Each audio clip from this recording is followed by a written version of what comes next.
रूपं विभुं व्यापकं ब्रह्मवेदस्वरूपं निजं निर्गुणं निर्विकल्पं निरीहं चिदाकाशमाकाशवासं भजेऽहम्।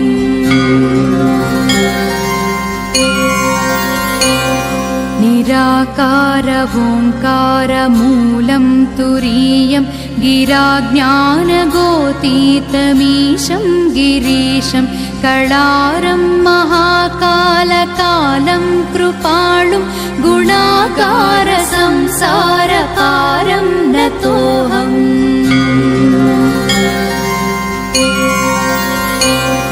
तुषाराद्रिसङ्काशगौरं गभीरं मनोभूतकोटिप्रभाश्रीशरीरं स्फुरन्मौलिकल्लोलिनी चारुगङ्गा लसत्कालबालेन्दुकण्ठे भुजङ्गा।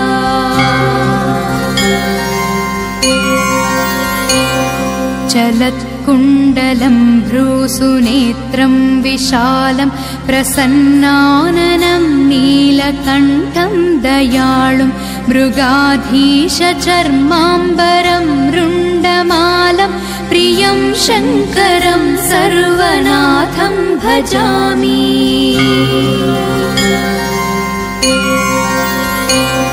प्रचण्डं प्रकृष्णं प्रगल्भं परेशम् अखण्डं अजं भानुकोटिप्रकाशं त्रयाशूलनिर्मूलनं